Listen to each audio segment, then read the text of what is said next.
오늘 함께 나눌 말씀의 제목은 하나님께 대한 부요입니다. 우리 지난주까지 11장 살펴봤는데요.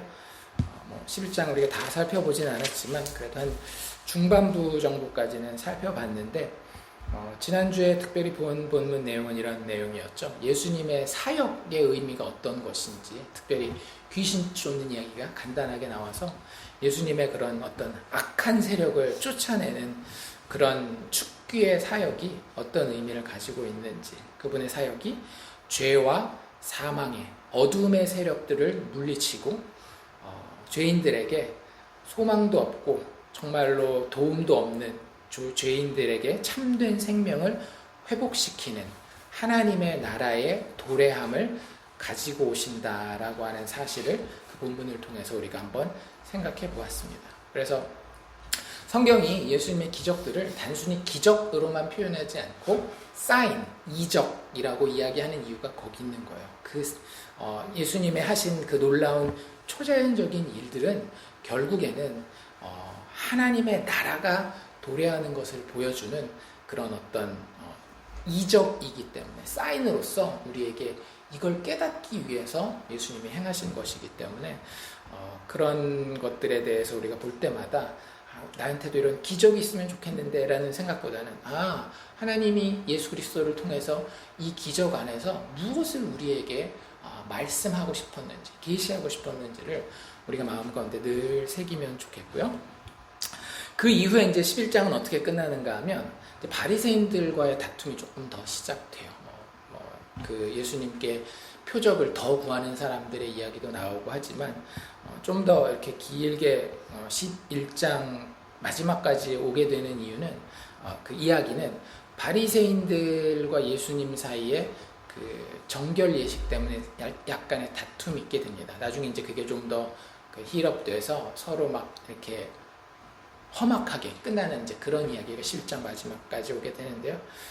궁극적으로는 손 씻었느냐 안 씻었느냐에 대한 문제였지만 실제 그 뒤에 들어가 있는 의미는 예수님이 보셨을 때에 바리새인들의 그 진심이 없는 율법주의에 대해서 예수님은 꾸짖고 있고, 이제 오늘 이제 12장 넘어오면 그게 바리새인들만의 문제가 아니라 예수님의 제자라고 불리는 사람들에게도 문제가 될 수 있는 것임을 얘기하는 것으로 12장이 이제 시작이 됩니다. 그래서 12장 우리가 읽은 13절 앞부분에 예수님이 굉장히 중요한 영적인 이야기를 많이 가르치고 계셔요. 그래서 쉽게 얘기하자면 영적인 생명이 달려있는 그런 이야기들을 가르치시고 계십니다. 그래서 첫 번째가 아까 방금 얘기한 것처럼 이런 어떤 바리새인들과의 다툼의 맥락에서 너희들 바리새인들의 누룩, 즉 외식을 주의하라라는 이야기를 해요. 그러니까 이게 바리새인들이 가지고 있었던 거라고 얘기를 했잖아요. 본인들의 마음이 없는 그런 율법주의에 대해서 예수님이 바리새인들을 꾸짖었지만 그것은 단순히 바리새인들만의 이야기는 아니라고 하는 거죠. 여기 보면 1절에 12장 1절에 뭐라고 되어 있는가 하면 예수께서 먼저 제자들에게 말씀하여 이르되 라고 하는 표현이 나와 있는 걸 보면 그게 예수의 제자 된 자들에게도 얼마든지 일어날 수 있는 현상이기 때문에 예수님이 굉장히 중요한 것으로, 중요한 영적인 교훈으로 가르치고 계시는 것을 보고 있습니다. 그리고 이것은 위에 그 바리새인들과의 논쟁의 맥락에서 보면 결국에는 그 한 사람의 하나님 앞에서의 최후 심판과 연관이 되어 있다는 것을 알 수가 있어요. 그래서 하나님 앞에 마음도 없는 외식을 통하여서 하나님을 섬기는 듯한 모양만 흉내내는 것은 궁극적으로는 선지자를 핍박한 것이요, 하나님의 심판 때에 그것에 대한 심판을 받게 되는 그런 무서운 결과를 초래한다라고 예수님이 이야기하고 있는 것이고요. 결국에는 그것이 2절 3절에 보면 마지막 심판 때에 가면 다 드러나게 된다, 이렇게 얘기를 하고 있어요. 또 그 다음에 나오는 중요한 교훈 중에 하나는 두려워하지 말라라고 하는 이 교훈이 있는데요. 이 두려워하지 말라라고 하는 예수님의 영적 교훈은 어디서 시작되는가 하면 두려워하라라고 하는 영적 교훈에서 같이 이 교훈이 가게 돼요. 그래서 두 개 짝을 이루는 게 뭐냐 하면 몸을 죽이고 그 후에는 능히 더 못할 자들을 두려워하지 말라라고 이야기를 하고 있고, 동시에 우리가 두려워해야 되는 것이 마땅히 있다라고 하는 거죠. 5절이죠. 뭐라고 얘기를 해요? 죽인 후에 또한 지옥에 던져 넣을 권세가 있는 그분을 두려워하라 라고 해서 영적인 영원한 생명이 어디에 달려있는지를 보여주고 있습니다. 우리가 인간의 육체의 생명 때문에 이 육체의 생명을 빼앗는 자가 내 생명을 좌지우지할 수 있을 것이라고 생각하지만, 인간에게 생명이라는 단어를 쓸 때, 성경에서 우리가 조금 이따가 보겠지만, 그 생명을 좌지우지하는 것은 사실은 단순하게 우리의 육체의 생명을 좌지우지하는 세력에 의해서 그것이 결정되지 않는다라는 것을 이야기하고 있는 거예요. 진짜 생명이 어디에 달려있는지를 예수님이 가르치고 계십니다. 그래서 그 가운데에 세상을 바라보는 너희들, 그 세상의 환경과 사람들을 두려워하지 마라. 사실은 외식도 어디서 나오는 거예요? 사람의 눈을 의식하는 데서 나오는 거잖아요. 사람을 두려워하는 데서 나오는 거거든요. 그래서 어떻게 보면 이 12장 1절에서 뒤에 우리가 본 것에 연결돼서 34절까지가 전부 다 사실은 그 얘기예요. 두려워할 분을 두려워하고 두려워하지 말아야 할 것을 두려워하지 말아라 라고 이야기하는 그 이야기를 해 나아가고 있는 것입니다. 그리고 또 한 가지 중요한 그 교훈을 예수님이 주시는데, 그것은 무엇인가 하면 나를 부인하지 말라라고 하는 거예요. 굉장히 중요한 사실인데요. 기독교와 유대교의 가장 큰 차이가 뭐예요? 예수를 인정하느냐 하지 않느냐라고 하는 거예요. 우리가 예수 믿는 기독교인이다, 그리스도인이다 라고 했을 때에 가장 중요한 신앙의 특징은 어디에 있는가 하면, 우리가 나와 하나님 사이에 예수를 어떻게 위치시키느냐가 우리의 신앙의 내용의 가장 중요한 내용입니다. 예수님이 자기 자신에 대해서 드러내신 자기에 대한 선언들이 있으셔요. 공관복음서에서도 많이 나오고, 요한복음에는 굉장히 분명하게 더 많은 부분에서 이야기되고 있습니다. 예수님은 하나님이시라는 거예요.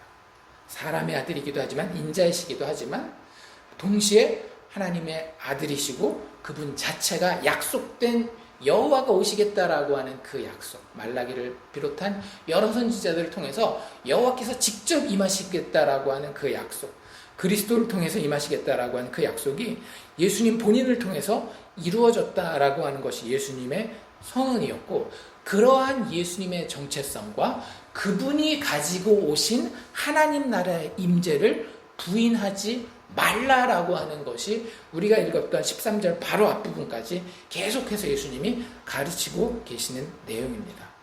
결국 하나님을 진짜 인정한다라고 하는 것은 어디에 달려있는가 하면, 그냥 단순하게 그래 나는 죽은 다음에 영적인 세계가 있고 천국과 지옥이 있고 심판이 있기 때문에 하나님이 내 행동대로 안 되니까 하나님이 약속하신 하나님 믿는 것을 통해서 믿음으로 내가 천국 갈 수 있게 그렇게 정해놨다라는 것을 내가 동의해가 아니라, 예수라고 하는 하나님이 이 땅에 육신을 입고 오신 그분을 내가 인격적으로 만나서 누구에게든지 그분이 나의 구원자요, 나의 주인이시며 하나님 나라의 통치를 나의 인생과 역사 가운데에 가지고 오신 분입니다라고 부인하지 아니하고 증인의 자리에 서서 증언하는 것이 너무나 중요한 것이라고 예수님은 가르치고 계시는 거예요. 그래서 앞에 나와 있는 두려워하지 않고 또 외식하지 않고 하는 이런 내용은 결국에는 어디서 나오는가 하면 나와 예수와의 관계에서 나오게 되는 겁니다. 사실 오늘 본문도 그 맥락에서 우리가 이해를 해야 돼요. 많은 분들이 오늘 우리가 읽은 이 본문을 이해할 때 단순히 그리스도인의 재물관, 그리스도인이 돈을 어떻게 관리해야 되는지에 대해서만 이야기를 하는데, 돈이라고 하는 굉장히 중요한 매개체를 이야기하긴 하지만 그 궁극적인 바닥에는 뭐가 깔려 있는가 하면, 내가 예수를 통해서 하나님과 어떤 관계에 서 있는지에 대한 그런 질문이 깔려 있고 난 이후에 그 중에 물질에 대한 부분을 이야기하고 있다라고 이해하면 좀 더 정확한 그림으로 이 부분을 이해할 수 있을 겁니다. 자, 본문으로 이제 본격적으로 들어가도록 하죠. 13절에 무리가 많이 있었는데 이 무리가 굉장히 많이 있었던 것 같아요. 왜냐하면 1절에 보면 무리가 어느 정도 됐다라고 얘기를 하는가 하면 수만 명 정도가 모였다라고 이야기를 합니다. 그러니까 진짜 많은 거죠. 우리가 보통 운동 경기 굉장히 큰 구장 같은 데 가면 뭐 농구 경기야 실내 구장이지만 실외 구장에서 하는 축구 같은 이런 데 가면 정말 막 많이 모이는 경기도 뭐 6만 명, 5만 명, 4만 명, 2만 명 정도 이렇게 되는 거거든요.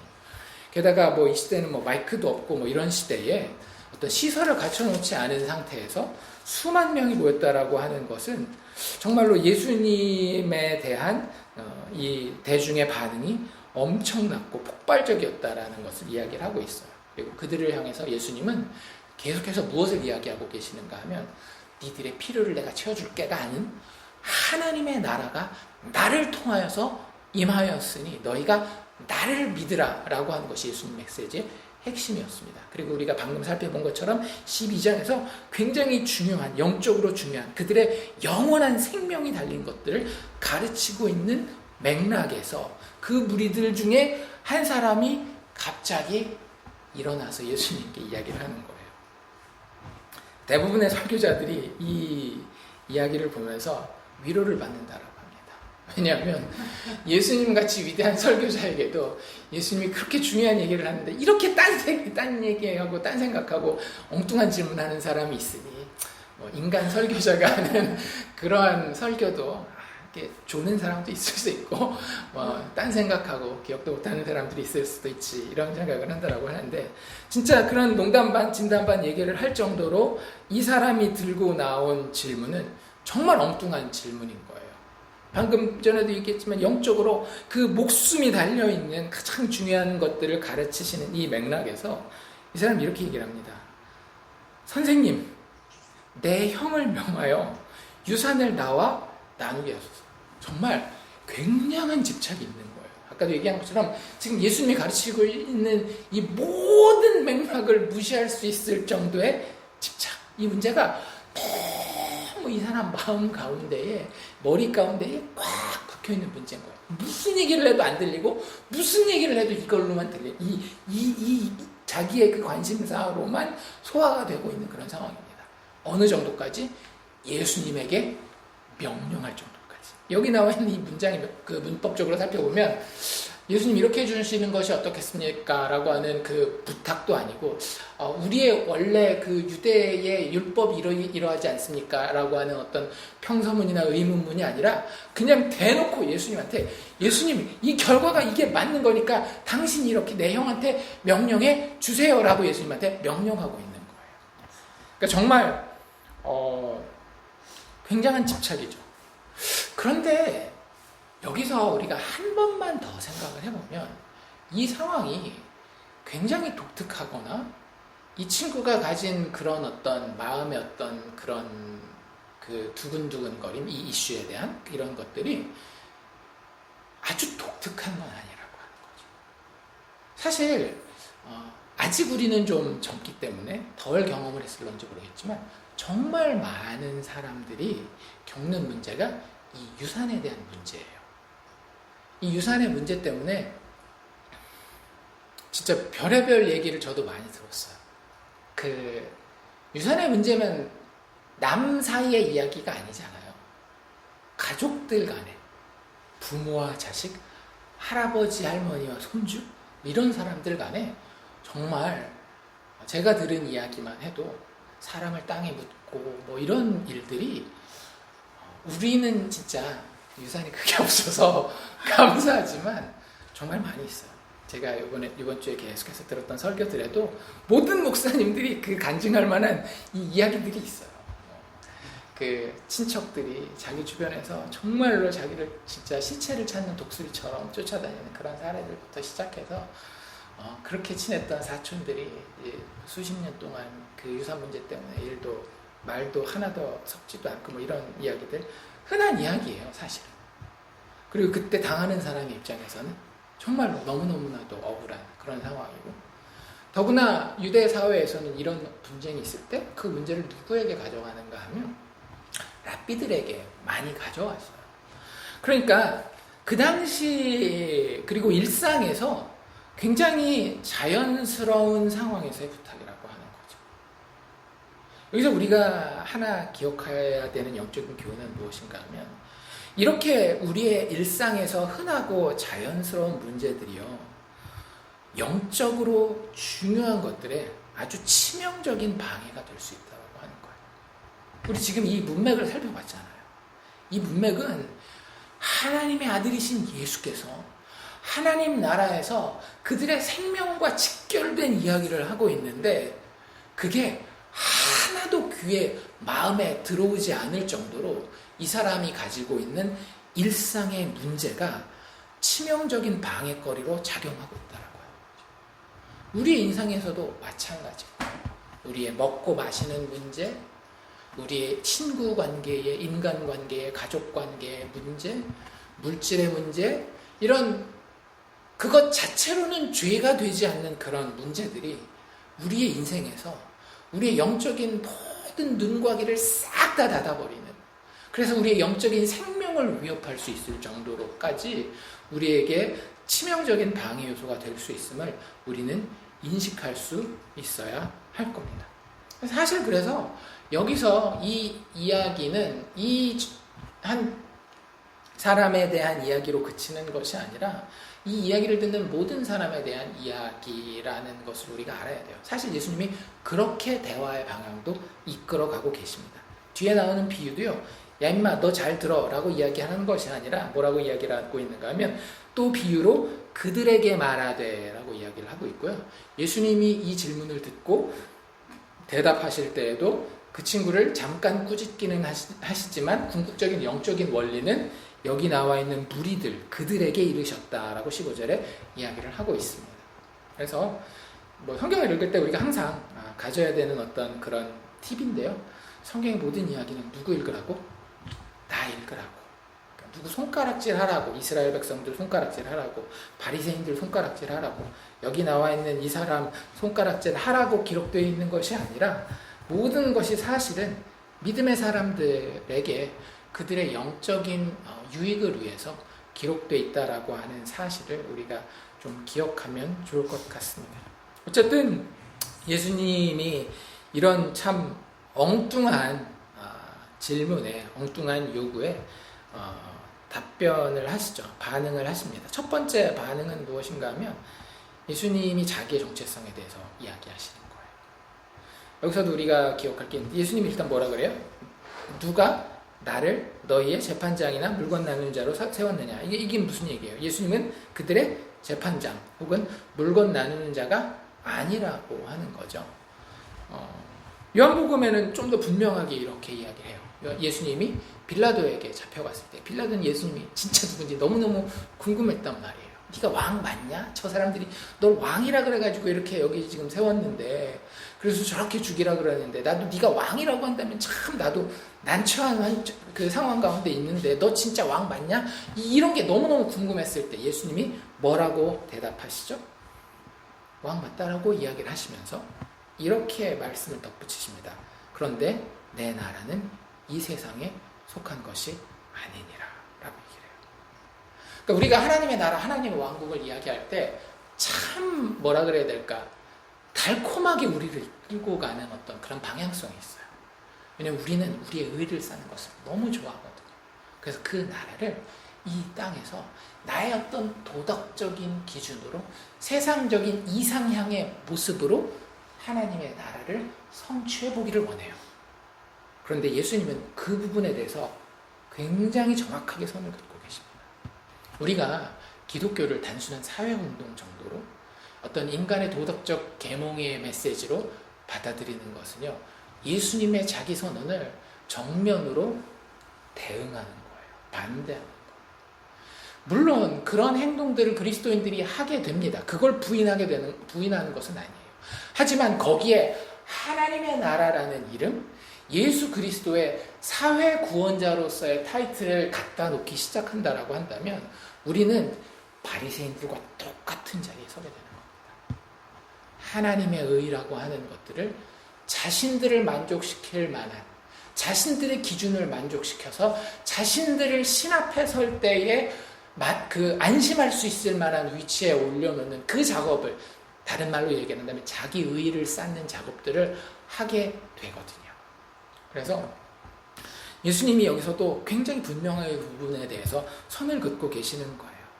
누가 나를 너희의 재판장이나 물건 나누는 자로 세웠느냐. 아까도 얘기했지만 이게 랍비들이 당연히 하는 거였다니까요. 하지만 예수님은 여기서 예수님이 그리고 이런 일을 하는 경우들도 있어요. 뭐 장례식을 하고 와라, 하고 오지 말아라 이런 얘기를 주시기도 하지만 특별히 이 부분에 그리고 전체적인 이 누가복음 9장에서부터 시작된 제자도 그 제자들을 통해서 제자들이 반드시 알고 있어야 되는 예수 그리스도를 통한 하나님 나라의 임재라는 측면에서 본인의 정체성을 다시 한번 여기 굉장히 선을 그어 드러내고 있는 거예요. 너희들이 생각하는 세상적인 나라의 세상적인 왕이 아니다라고 하는 그런 재판장, 그런 심판자로 내가 여기 서 있고 온 것이 아니다라고 하는 것을 예수님이 이야기를 하십니다. 그리고 나서 15절에 넘어가면 아까도 이야기한 것처럼 이제는 그 한 개인이 아니라 무리 전체를 향해서 예수님이 영적인 교훈을 한 가지 주시죠. 그 핵심은 무엇인가 하면 바로 처음에 나오는 이 말이죠. 삼가 모든 탐심을 물리치라 라고 이야기를 합니다. 여기 나오는 이 헬라어 단어는 어떤 그 강한 욕구를 표현하는 단어예요. 그래서 영어 성경에서는 많은 경우에는 greed라는 단어로 번역을 하고 어떤 킹 제임스 같은 그런 데는 뭐 covetousness라는 단어를 씁니다. 물론 그 covet이라는 단어는 epithemia라고 하는 또 다른 단어를 쓰기 때문에 그 단어를 여기서 쓰진 않지만 여기서도 굉장히 강한 욕구를 나타내는 그런 단어로 여기 탐심이라는 단어를 쓰고 있고요. 우리 한글 성경에서는 번역하고 있고요. 예수님은 그것을 물리치라고 이야기를 하십니다.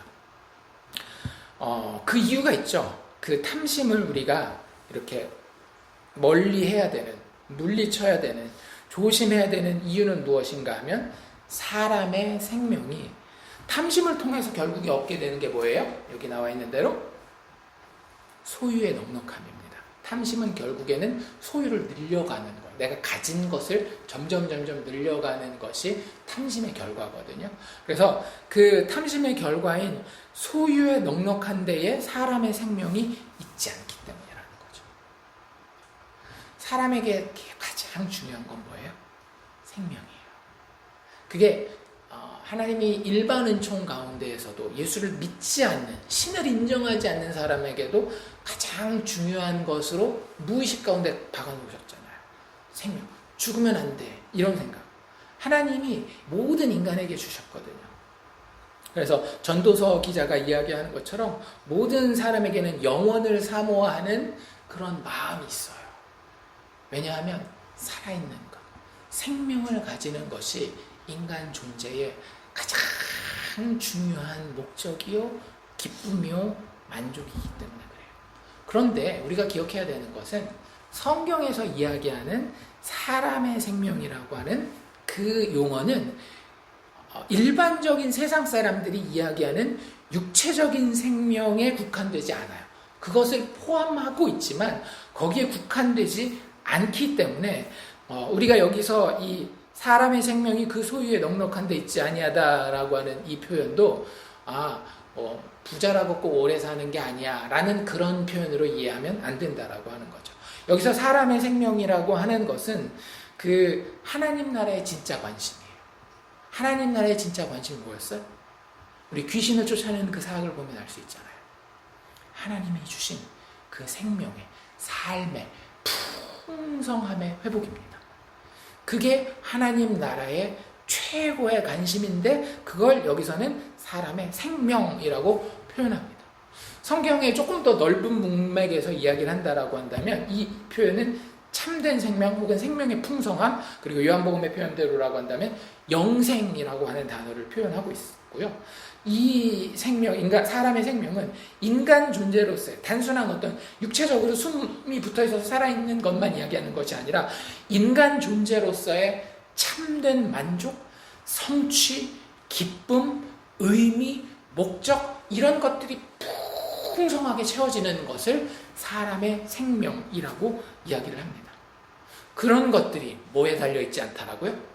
그 소유의 넉넉함에 달려있지 않다라고 하는 거예요. 우리가 인생을 살아가면서 뭔가에 욕심이 생길 수 있잖아요. 탐심이라고 하는 것이 아까도 얘기한 것처럼 아주 강한 욕구라고 얘기를 했으니까 뭔가의 욕심이 생겨요. 많은 경우에는 눈에 보이는 어떤 것들, 그게 뭐 넘버라고 하는 숫자인 돈일 수도 있고, 아니면 어떤 집이라고 하는 눈에 보이는 어떤 명품이라고 하는 그런 물품일 수도 있고, 어떤 사람들은 그것들을 어떤 인간관계라고 하는 그런 네트워킹이라고 하는 것을 통해서 그 지나친 욕구로 표현하고 소유하려고 할 때에 그런 것들을 통해서 얻을 수는 있다라고 하는 거예요.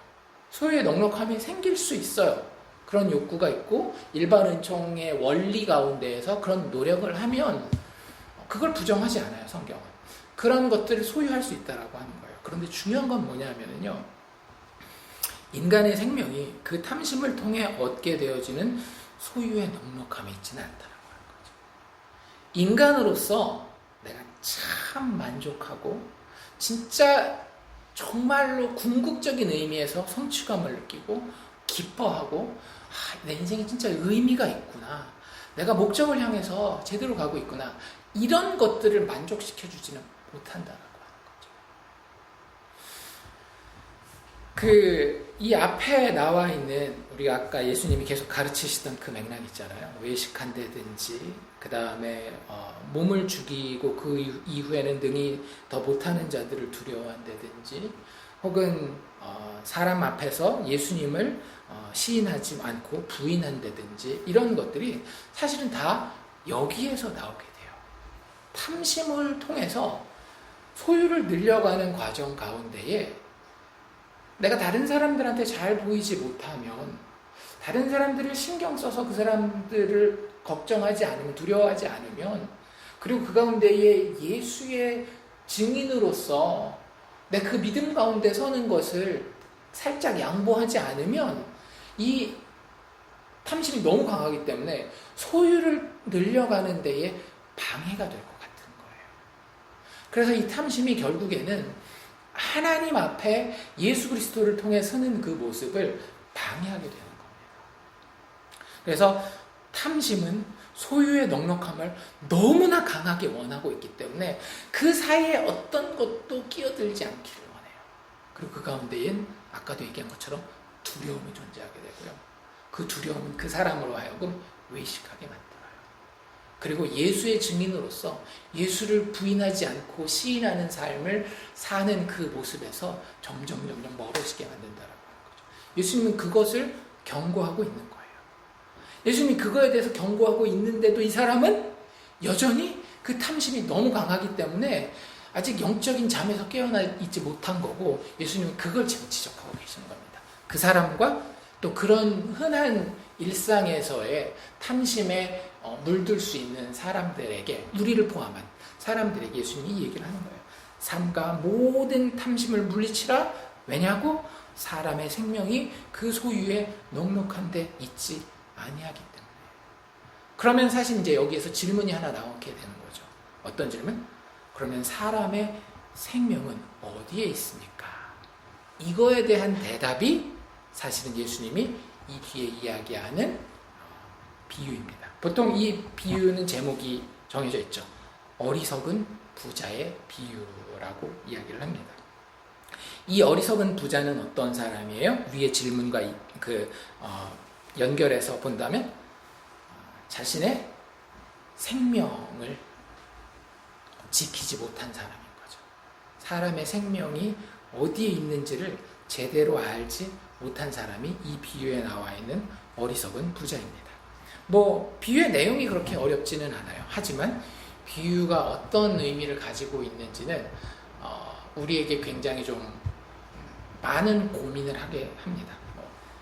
그 표면적으로 봐도 그렇고, 좀 더 깊은 내용을 봐도 그렇고, 이 글을 읽는, 예수님의 이 비유를 듣는 사람들에게 사실은 굉장히 큰 고민을 하게 돼요. 비유는 이렇게 되죠. 한 부자가 있었는데 그 부자는 농부였던 것 같아요. 근데 그냥 우리가 생각하는 그런 소작농 정도가 아니라 굉장히 큰, 우리 요즘식으로 얘기를 한다면 기업농이라고 얘기를 해야 될까요? 자기 회사를 가질 수 있을 정도로 땅도 많고 소출도 많은. 근데 그 농사를 또 잘 지었던 것 같아요. 기술도 굉장히 뛰어났었던 것 같은데 그 부자가 밭에 소출이 굉장히 풍성했다라고 이야기를 합니다. 한 가지 재밌는 건 뭐냐면요, 이 부자가 여기서 악한 사람으로 묘사되고 있지 않다라고 하는 거예요. 어떤 노예들을 이렇게 막 함부로 부렸다든지, 농사를 짓기 위해서 땅을 이렇게 다른 사람의 좋은 땅을 막 뺏어왔다든지 이런 내용들이 전혀 없어요. 굉장히 평범한 사람으로 그리고 있습니다.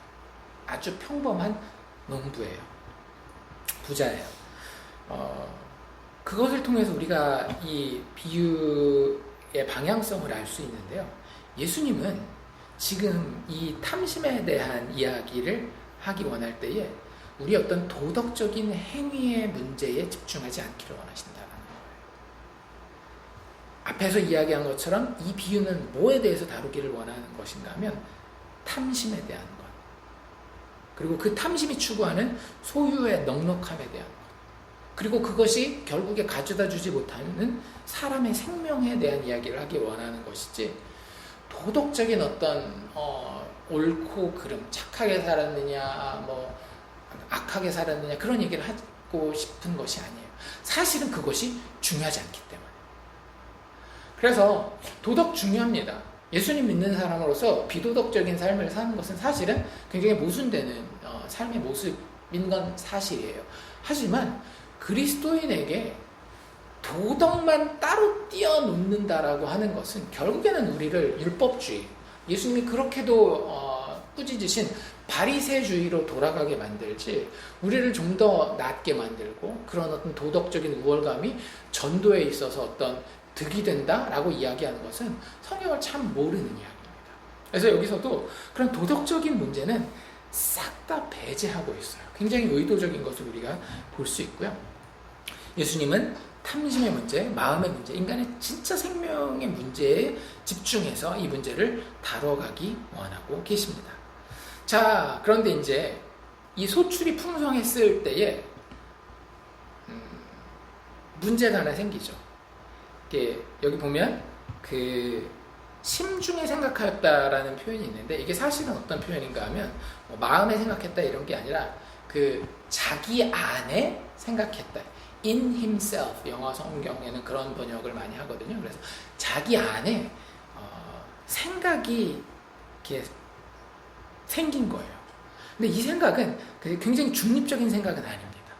어떤 생각인가 하면 약간의 염려를 담고 있는 생각이고요. 그 염려는 마음의 더 깊은 곳을 살펴본다라고 한다면 두려움, 탐심에 근거한 두려움에서 나오는 거예요. 탐심이 추구하는 게 뭐라 그랬어요? 더 많은 소유라고 얘기를 했잖아요. 그런데 이 많은 소출을 얻기는 했지만 그걸 홀드할 수가 없는 거예요. 왜? 창고가 부족하니까. 그래서 탐심에 근거했을 때의 어떤 소유가 점점 생기면 사람들의 마음 가운데는 두려움이 생깁니다. 그리고 그 두려움은 마음 깊은 곳에 깔리고 우리의 겉으로 드러날 때는 염려와 고민이라는 모습으로 드러나게 되고요. 그리고 그것으로 인해서 우리는 생각을 하게 돼요. 그래서 많은 경우에 우리가 어떤 생각이 많을 때가 있잖아요. 인생을 살다 보면. 그냥 막 사는 경우도 있지만 생각이 되게 많은 경우가 있는데 그 중에 조심해야 되는 상황은 이런 상황인 거예요. 그 맨 밑바닥을 내려가 봤더니 탐심이 있더라. 그 탐심 때문에 내가 소유의 많음을 추구하기를 원하는데 그것에 대한 두려움이 생겨서, 그것을 얻지 못하게 될 두려움이 생겨서 그 두려움으로 인해서 고민하고 그 고민으로 내 생각이 지금 많구나 라는 것을 따져야 봐야 되는 경우들이 있다라는 것을 이 케이스를 통해서 우리가 보게 돼요.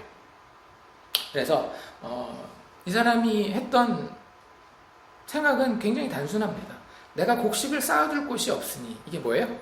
소유의 넉넉함을, 이게 내가 더 이상 쥐고 있을 능력이 없으니 어찌할까?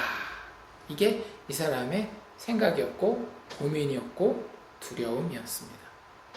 그래서 사실 제가 이 말씀을 준비하면서 많은 사람들에게, 특별히 우리의 상황에 굉장히 시적절하게 하나님이 보내주신 본문이 아닌가라는 생각을 했어요. 어떤 그 설교자는 이런 얘기를 하더라고요. 이 부자가 가진 문제점 중에 하나는 뭐였는가 하면 그의 능력 이상의 부가 그 사람이 이 부자가 가진 이 농부가 가진 문제였다라는 거예요. 여기서 능력 이상의 부라고 하는 것은 자기가 깜도 안 되는데 그 돈을 벌어 그런 얘기가 아니라 내 영혼이 감당할 수 없는 조금 더 알아듣기 쉬운 얘기로 얘기를 한다라고 한다면 예상하지 못했었던 혹은 경험하지 못했었던 부를 이야기를 하는 거예요.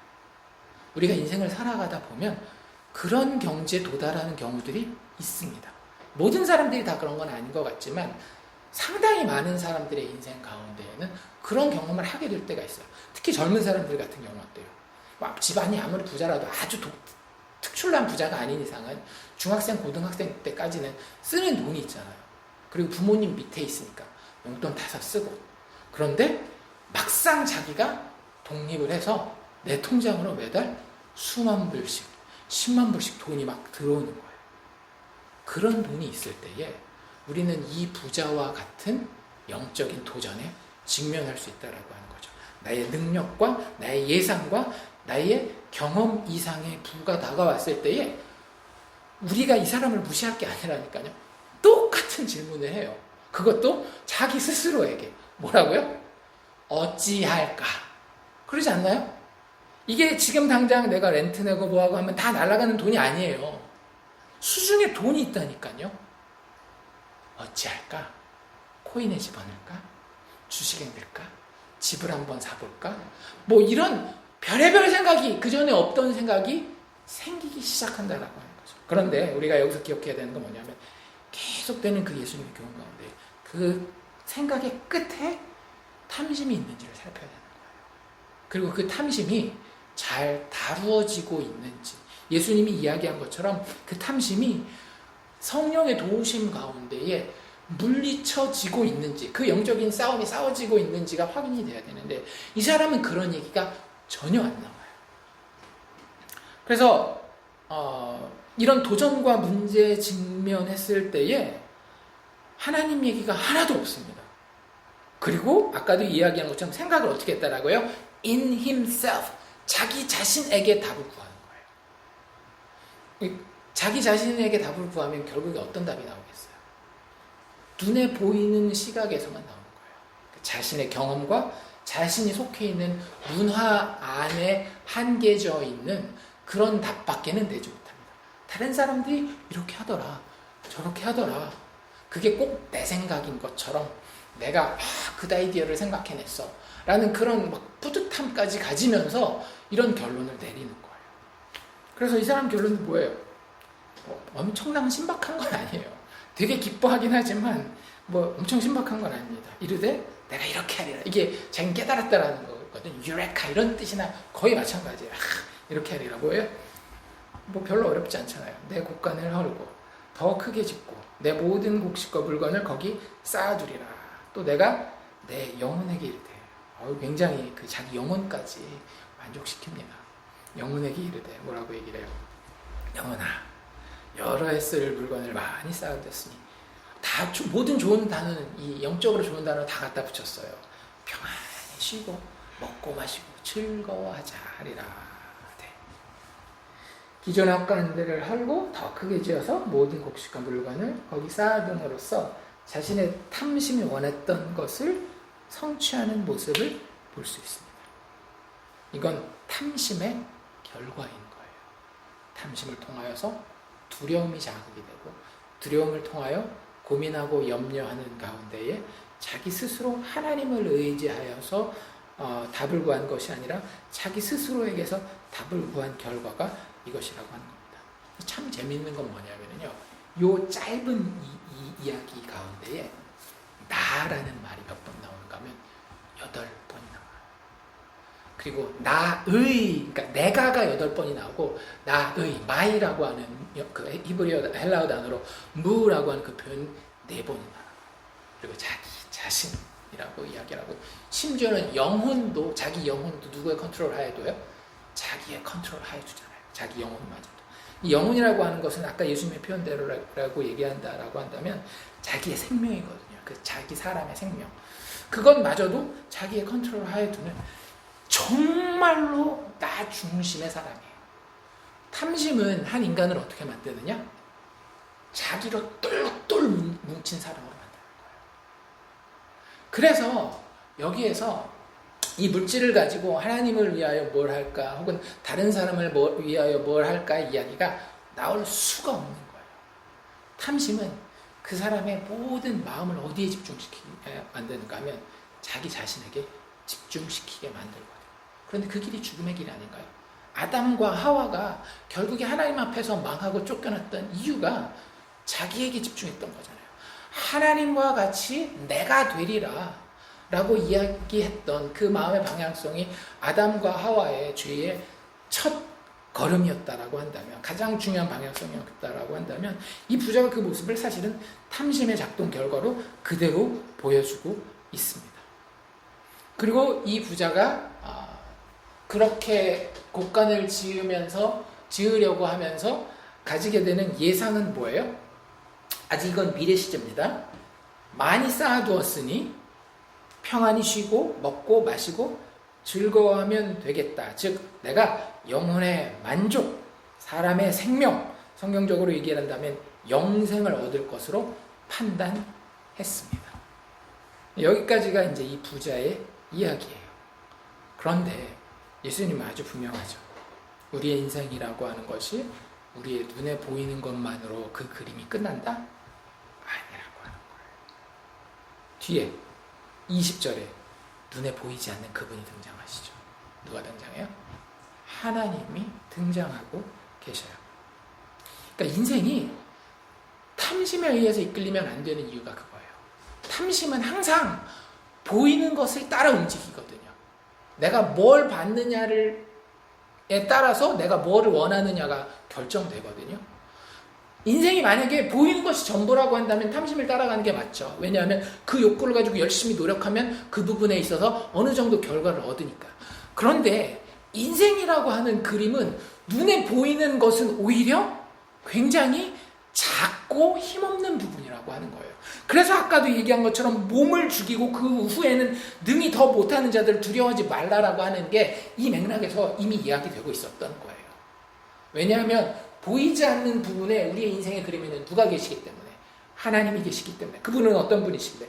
죽인 후에 또한 지옥에 던져넣을 권세까지도 가지고 있는 분이시기 때문에 그분이 들어간 그림을 인생에 그리지 않으면 그 인생은 정말로 어리석은 그림이라는 거예요. 그래서 하나님이 이 부자를 향해서 처음으로 던지는 말이 뭐예요? You fool. 어리석은 자요. 그게 번역이 그렇게 해서 그렇지 다른 단어로 번역해도 돼요. You idiot. 이 바보 같은 놈아. 이 멍청이야. 사실 그게 이 부자의 인생에 대한 하나님의 최종적인 평가예요. 총평이에요. 영혼의 빛이 없어서 어두운 가운데에 있는 그런 모습입니다. 이게 이제 11장에 예수님이 바리새인들한테 하는 얘기거든요. 너희가 그 영혼의 빛이 없어서 그 어두움 가운데 있는 그 모습, 정말로 화 있는 것이다, 저주받은 것이다 라고 이야기하는 그 모습이 이 어리석은 부자의 모습을 통해서 그대로 보여주고 있습니다. 예수라고 하는 빛이 없어서, 그 영혼의 빛이 없어서 너무나 캄캄하기 때문에 제대로 볼 수 없고 정말로 눈앞에 이만큼만 보고 있는 거예요. 하나님 없는 그 작은 그림만 보고 있는 겁니다.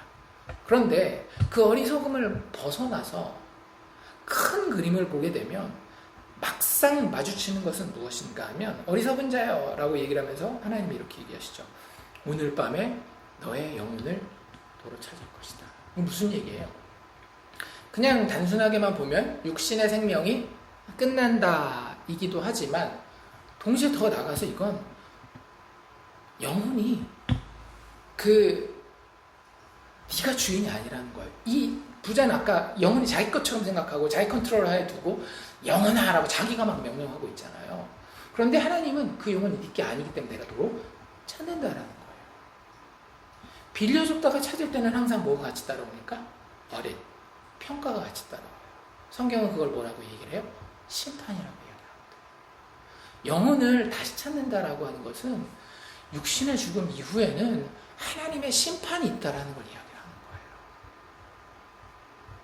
그걸 전혀 보지 못하는 어두움 가운데에 한평생을 사는 사람들이 얼마나 많이 있습니까? 아니, 믿는 사람이라고 하지만 그 심판을 생각하지 못하는 시간을 보내는 경우가 얼마나 많이 있어요.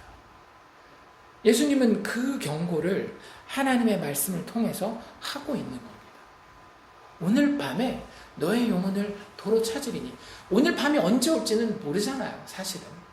근데 그 때가 있다라는 거예요. 근데 그 육신의 죽음은 어떤 날인가 하면 하나님께서 우리에게 맡기셨던 영혼을 찾는 날이라는 거예요. 심판하시겠다라고 하는 거죠. 그러면 그때 진짜 중요한 문제는 뭐라는 거예요? 그러면 너의 준비한 것이 누구의 것이 되겠느냐? 뭐 일단 문자적으로는 이렇게 보면 되겠죠. 우리가 내가 뼈 빠지게 노력해서 했던 게 내가 죽으면 전혀 딴 사람에게, 뭐 내 가족이 됐건 친구가 됐건 아니면 뭐 엉뚱한 사람에게 가겠다, 이런 뜻으로도 이해가 되고, 실제 그런 일이 일어나죠. 전도서 같은 데 보면 내가 수고하고 노력한 것이 다른 바보 같은 사람에게 다 넘어갈 수도 있다, 뭐 그런 얘기하는 그런 이야기이면서 동시에 하나님의 심판 가운데에 네가 준비한 그것이 하나님 앞에서는 그 심판대에 무슨 도움이 되겠느냐라고 하는 이야기랑 같은 거예요. 정말로 그 소유를 잘 모아서 곳간에 풍성히 쌓아놨는데 물건을 여러 해 쓸 동안 모아놓은 그 물건이 하나님의 심판대 앞에서 정말로 도움이 되겠냐라고 하는 거죠. 그거 하나님, 내가 이렇게 많이 모아놨으니까 주님 앞에 드립니다. 이렇게 내가 인생을 열심히 살았으니 하나님 이 심판대에 제대로 보고 심판하셔야죠. 이럴 건덕지가 되지 않는다라고 하는 거죠. 그날이 언제 올지 모른다라는 거예요. 오늘 밤이 될지 내일 밤이 될지 몇 년 후가 될지 그건 모르는 거예요. 그래서 모세는 시편에서 이렇게 이야기를 하죠. 우리의 연수가 70이요 강간하면 80이라도 그 연수의 자랑은 수고와 슬픔뿐이요 신속히 가니 우리가 날아가니이다. 인생에서 탐심에 이끌려서 정말로 소유의 넉넉함을, 내가 여러 해 쓸 물건을 많이 쌓아두는 것을 목표로 인생을 살아가는 것은 정말로 하나님이라고 하는 그림을 생각했을 때에 너무나도 불쌍하고 무지하고 의미 없는 인생이라고 하는 겁니다. 그게 이 비유가 우리에게 이야기하는 거예요. 단지 돈을 어떻게 잘 써라 이런 얘기가 아니라 하나님이라고 하는 그분이 너의 인생 가운데에 어떻게 그려져 있느냐, 이거에 대한 이야기라는 거예요. 사실은 이 비유가 여기까지만 본다라고 한다면, 그리고 좀 더 큰 성경신학적 맥락에서만 본다라고 한다면 유대인들에게도 전혀 문제가 되지 않는, 감명받으면서 들을 수 있는 그런 비유요 설교가 될 수 있을 것 같아요. 그런데 여기서 한 걸음만 더 나아가 봅시다. 마지막 한 절 남았죠. 21절이 남았어요. 예수님이 이 비유까지 끝내고 마지막 교훈을 이야기하십니다. 예수님의 결론적인 교훈이에요. 그런데 여기에 두 종류의 사람을 소개하고 있어요. 사실은 한 종류의 사람이죠. 한 종류의 사람인데 이 사람을 뭐라고 표현하고 있는가 하면, 첫 번째 뭐라고 표현해요? 자기를 위하여 재물을 쌓아두는 자. 이런 종류의 사람이 있대요. 이런 종류의 사람들은 대부분 어떻게 가는가 하면 하나님께 대하여는 부요하지 못한 자가 되고요. 그 사람의 인생의 결론은 어떻게 된다?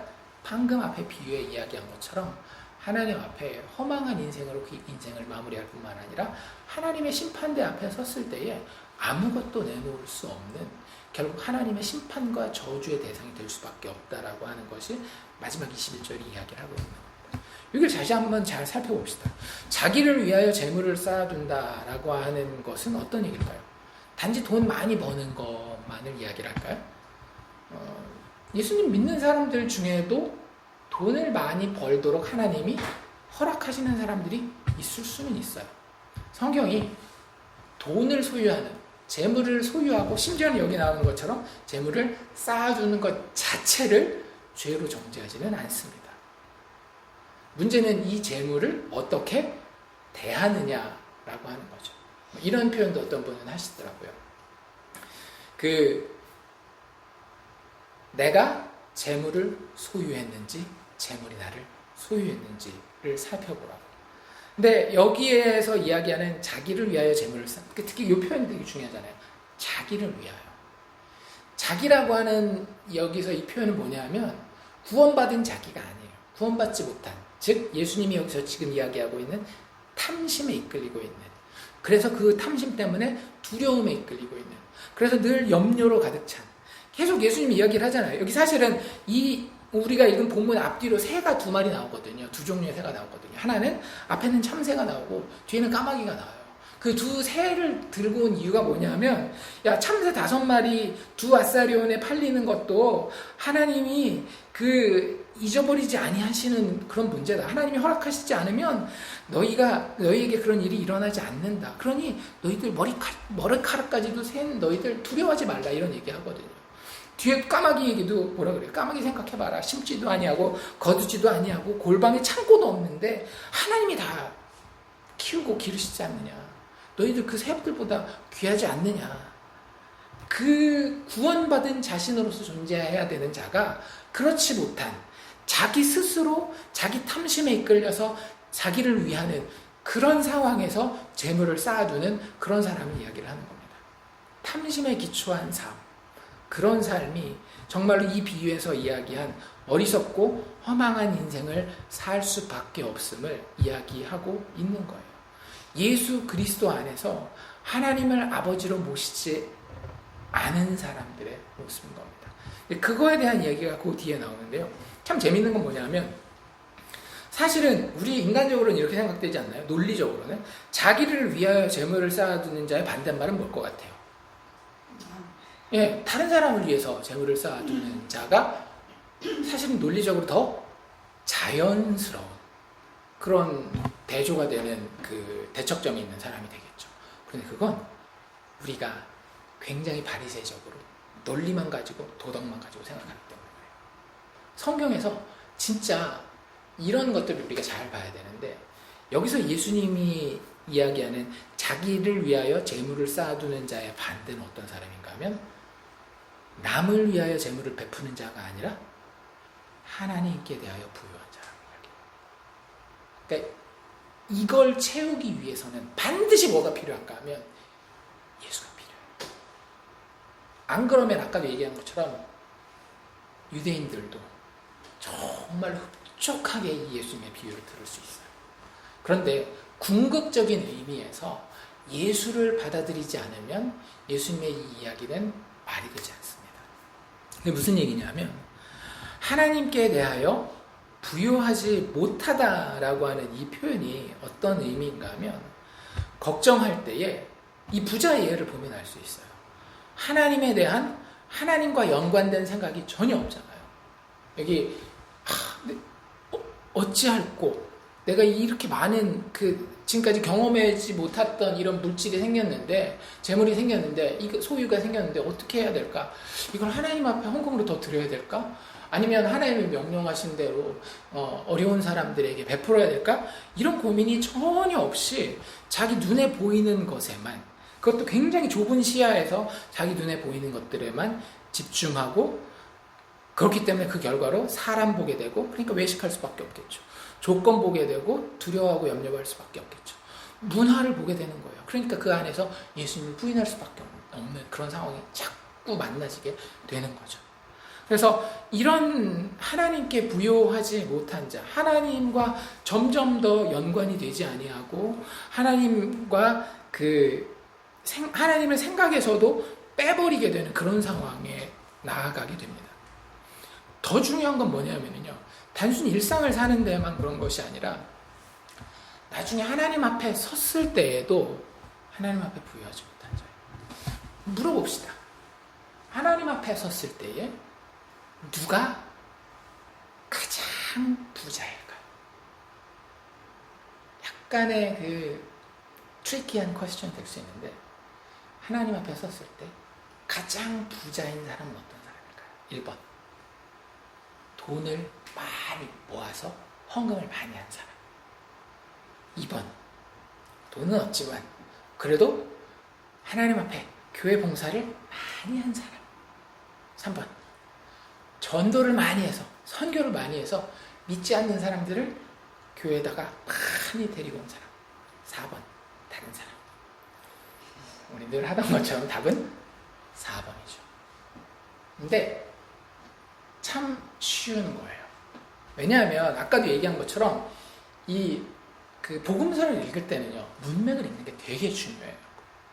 그 요한복음 같은 경우는 아까 주아가 얘기한 것처럼 어떻게 보면 예수님이 누구신지, 예수님이 하는 말이 어떤 뜻인지를 굉장히 잘 설명했다라고 한다면, 마태, 마가, 누가, 요한복음 같은 경우는 되게 비슷한 얘기도 써놓고, 그리고 그거에 대한 해설도 많이 친절하지는 않아요. 특히 마가복음 같은 경우는 거의 해설이 없이 그냥 촥촥촥촥 그 행동들만 기록되는 그런 것들이 많은데, 그런데 그렇다고 해서 그 마태복음과 마가복음과 누가복음에 신학이 없는 건 아니거든요. 신학이라고 하는 건 즉 하나님이 무엇을 말씀하시고자 하는지가 전혀 없는 게 아니에요. 있어요. 근데 그걸 어떻게 말씀하시는가 하면 주변의 사건들을 통해서 이야기해요. 똑같은 오병이어의 기적이라 할지라도 어떤 맥락에 그 오병이어 이야기가 기록되어 있는지, 이런 것들.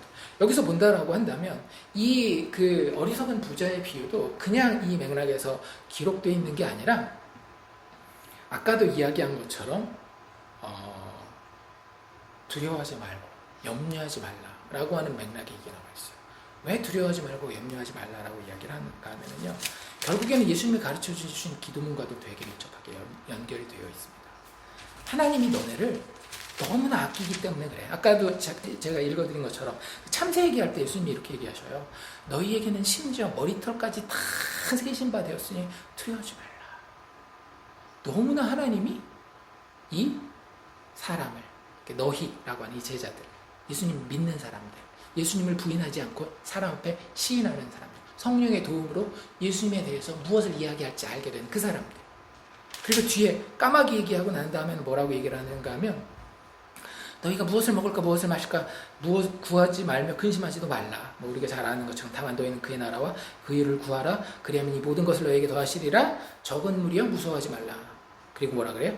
너희 아버지께서 그 나라를 너희에게 주시기를 기뻐하시는 거예요.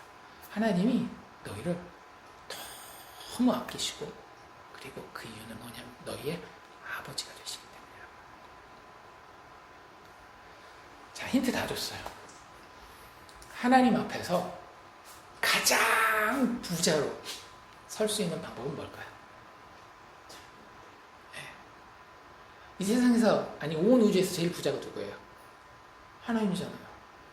그럼 그 하나님 재산이 될 거면 제일 부자죠. 근데 그건 뭘 통해 이루어진다라고요? 나의 노력, 나의 성취를 통해 이루어지는 게 아니라 하나님과의 관계를 통해서 이루어져요. 하나님 아버지 앞에 딱 섰을 때 평생 그지로 살았어도 아버지 하면 하나님 앞에서 제일 부자인 거예요. 예수님 그거 이야기하고 계시는 겁니다. 하나님 네 아버지 맞아? 그런데 하나님이 내 아버지가 되기 위해서는 다른 길이 없어요. 오직 누구 안에서? 예수 안에서. 그래서 예수님이 아까 이야기한 것처럼 누구든지 사람 앞에서 나를 시인하면 인자도 하나님의 사자들 앞에서 그를 시인할 것이요 사람 앞에서 나를 부인하면, 되게 자기중심적인 메시지 아니에요? 예수님 어떻게 보면 너무나 자기중심적인 것처럼 보여요. 나를 부인하면 나도 그를 부인하리라, 이렇게 이야기를 하고 있는 거예요. 근데 그게 그럴 수밖에 없는 게, 우리가 하나님 앞에서 하나님을 아버지로 부를 수 있는 유일한 이유는 하나님의 독생자 되신 그분이 우리를 위하여 죽으셨기 때문에, 그 예수가 믿음으로 내 인생의 구원자와 주인이 되지 않고서는 우리는 하나님을 아버지로 부를 수 없는, 하나님 앞에 부요한 자가 될 수 없기 때문에 예수님이 나를 시인하라, 나를 부인하지 말라라고 그렇게 이야기를 하는 거예요. 충분히 오해받을 수 있음에도 불구하고 그 자기 외에는 다른 길이 없기 때문에. 그래서 우리 스스로에게 이렇게 예수님이 얘기하고 계시는 거예요. 너 하나님께 대하여 부요해라. 그런데 그 부요함이란 무엇인가 하면 나를 통해서 회복된 하나님과의 관계, 그것이 네가 하나님 앞에 부요한지 안 부요한지를 결정하는 거야. 그래서 우리에게 이렇게 물어봅시다. 예수 안에서 하나님이 정말로 나의 아버지이신가? 여기서 이야기하고 있는 머리털까지도, 육신의 부모도 그 머리털 다 없애잖아요. 아무리 잘하려고 해도 머리털을 어떻게 세요? 능력도 안 될 뿐만 아니라 그럴 지혜도 없어요. 그런데 하나님은 그러신다라고 하는 거죠. 그것을 무엇을 통해서 증명했어요? 예수 그리스도의 성육신과 그분의 고난과 십자가의 죽음과 부활을 통해서 증명하셨잖아요. 내가 이렇게 너희의 아버지 됨을 주권적으로 완성한다. 예수 안에 있어라. 예수 안에 거하여라. 예수를 시인하고 예수를 믿고 사랑하여라. 그러면 너희가 내 안에 부유한 자가 되리라. 하나님이 나의 아버지로서 그의 나라를, 예수의 나라를 나에게 주시기 기뻐하시는 분이라면 그 모든 것이 나의 유산이 될 것이기 때문에 나는 하나님 앞에 부요한 자가 된다라고 하는 거예요. 좀 더 우리의 신앙생활에 가까운 표현으로 설명한다라고 한다면 이렇게 한번 질문해 보세요. 하나님 내 아버지시기 때문에 내 아버지 되시게 된 그 과정을 내가 알고 있기 때문에 나는 범사에 예수를 생각하고 사랑하는가?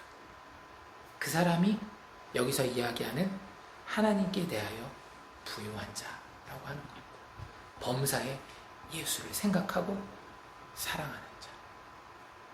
그 사람이 돈이 많을 수도 있어요. 돈이 적을 수도 있어요. 핍박을 당할 수도 있고 안 당할 수도 있어요. 그건 하나님께 온전히 달려있는 겁니다. 그런데 중요한 건 우리의 생명이 하나님 앞에 예수를 가졌느냐 안 가졌느냐에 달려있어요. 우리가 육신의 인생을 가지고 이 땅을 사는 동안이나 아니면 우리가 육신의 생명을 마치고 죽은 이후 혹은 예수님이 재림하셔서 다시 오신 이후에 정말로 인간으로서 만족하고 인간으로서 참된 평안을 누리고 세상에 앗아갈 수 없는 기쁨을 가지며 내 인생의 의미가 이것이구나, 목적이 이것이구나를 분명히 발견할 수 있는, 나의 생명을 온전히 영원한 것으로 세워놓을 수 있는 길은 내가 예수와 관련하여서, 예수와 관련되어서 하나님을 아버지라고 부를 수 있느냐 없느냐라고 하는 거죠. 말씀을 정리해 봅시다. 예수님은 우리에게 부자 되기를 원하세요. 그런데 그 부자 되는 것은 어떻게 되는 것인가 하면 하나님이 예수 그리스도의 죽음과 부활로 성취하신 그 영원한 생명의 부자 되는 것을 의미하십니다. 그러면은요, 그 다음에 이제 뭐가 나오는가 하면 하나님께로부터 난 부자는 사랑하고 구제하는 자가 돼요. 그래서 맨 마지막에 보면 이런 얘기도 있거든요. 33절에 이런 얘기도 나와요. 너희 소유를 팔아 구제하여. 이런 얘기가 나와요. 뭐 이건 팁일 수 있는데요. 그리스도인들의 도덕적인 행위 있잖아요. 그리스도인들의 도덕적인 행위는 논리적인 결론이나 도덕적인 윤리성에 의해서 실천하게 되는 일들이 아니에요. 그리스도인들이 그 일을 합니다. 그런데 그 일을 하는 유일한 이유는 내가 아버지를 사랑하고 신뢰하기 때문에 그래요. 내가 가난한 자를 도우면 그 도움 때문에 하나님의 이름이 높아질 거야. 내가 도우면 그 사람이 이 도움이 고마워서 하나님을 믿을 거야. 때문에 그 일을 하는 게 아니라 그냥 난 하나님 앞에 부요한 거예요. 하나님을 의지하고 하나님을 사랑하는데 내가 사랑하는 그 하나님이 이유를 모르지만 내가 모든 그림을 다 볼 수 없지만 원수를 사랑하라라고 이야기를 하고 가난한 자에게 있는 것을 팔아 도우라고 구제하라고 이야기하셨어요. 내가 그걸 하는 이유는요, 내 사랑하는 아버지가 나에게 그것을 원하기 때문이에요. 그러니까 세상 사람의 도덕론이랑은 완전히 다르죠. 모든 것은 어디에서 시작돼요? 하나님과의 관계에서. 그런데 그 하나님과의 관계는 나의 능력으로는 될 수가 없는 거예요. 왜냐하면 내가 자랑할 여지를 주지 않는 그런 관계거든요. 성령의 도움을 통해서 예수 그리스도의 그 사랑과 자비의 십자가가 내 마음에 아름다운 것으로 느껴질 때에 비로소 우리는 하나님을 아버지로서 사랑하고 존중하고 두려워하게 되고요. 그분이 우리에게 계시하실 때 우리는 뒤의 그림과 논리를 모르면서 믿음으로 그분의 말씀에 순종하게 됩니다. 그러면 하나님이 영광 받으시죠. 우리가 알고 순종하면 누가 영광 받겠어요? 내가 다 영광 받는 거 아니에요? 그렇게 될까 나도 다 알고 있었어. 근데 그게 아니라 몰랐는데 해보니까 하나님이 이렇게 영광 받는 거야. 이런 것들. 이게 진짜 하나님 앞에 부요한 자들의 삶에서 일어나는 일들입니다. 그래서 이 비유를 보면서 우리의 모든 탐심의 유혹 가운데서도 나의 생명은 예수 그리스도를 통해 하나님께 대하여 얼마나 부요한지 여부에 달려있음을 기억할 수 있는 우리가 되기를 주의 이름으로 축원합니다.